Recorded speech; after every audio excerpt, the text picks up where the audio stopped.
You got to pay tribute to the 9/11 victims, but also you saw America come together. You saw America come together because this country was, it was on the war with a country that didn't believe in us. And right now we have leaders in Washington like Joe Biden doing venomous speeches that doesn't believe in American people. He tried to separate us. I'm running against Senator Warnock, who's another one that says, white people got to apologize for whiteness. America got to apologize for whiteness. You're trying to separate people because you're looking for a vote. It just hurts to try to follow the stream of consciousness there. We have someone commenting, CTE is on the ballot. Yeah. So we went to war with a country who didn't believe in us. And I've always felt that the number one reason to invade another country is if they don't have your back. So I guess Afghanistan didn't believe in us enough, so we had to invade them.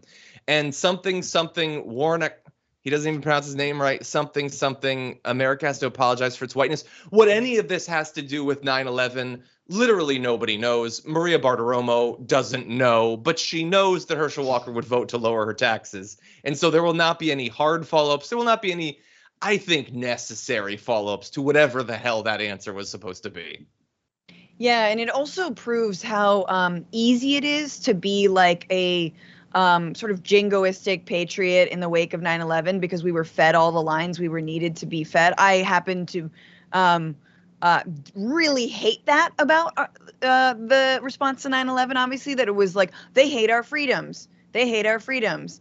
Let's just keep on repeating they hate our freedoms and they hate America. He couldn't even get that very, very watered down, like, sort of line out. Like, just remember, they hate our freedom. Come on, brain. And it's like, you're like, we were at war. And you know what? Here's what I will say about whenever we make fun of the way Herschel Walker speaks. I feel like if he just had Trump's cadence, it would all make sense, and we'd be like, fine. And a country that didn't believe in us, and you're like, oh yeah, they didn't believe in our might, like our power, it makes sense when you start to Trumpify it.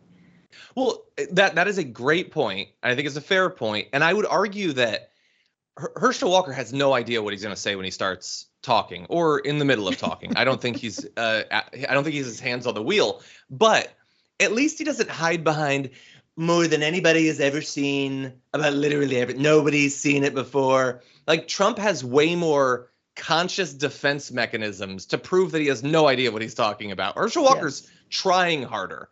And by the way, like, I think we need to criticize Herschel Walker because he should not be a senator. He's not qualified to be a senator.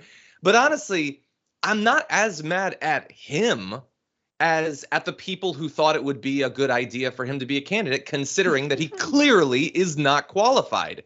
He's not qualified to be in charge of his own affairs, let alone the affairs of a state or a nation. That is abundantly clear.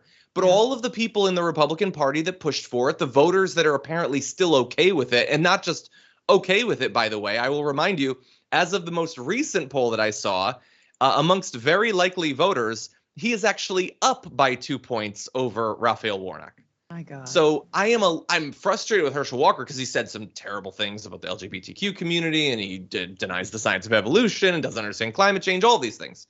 But I'm more mad at a society that would be okay with this, because this isn't even one of the cases where you have a crazy candidate who seems to understand they're crazy, so they hide they're crazy. Or maybe they don't debate, they don't go on the news.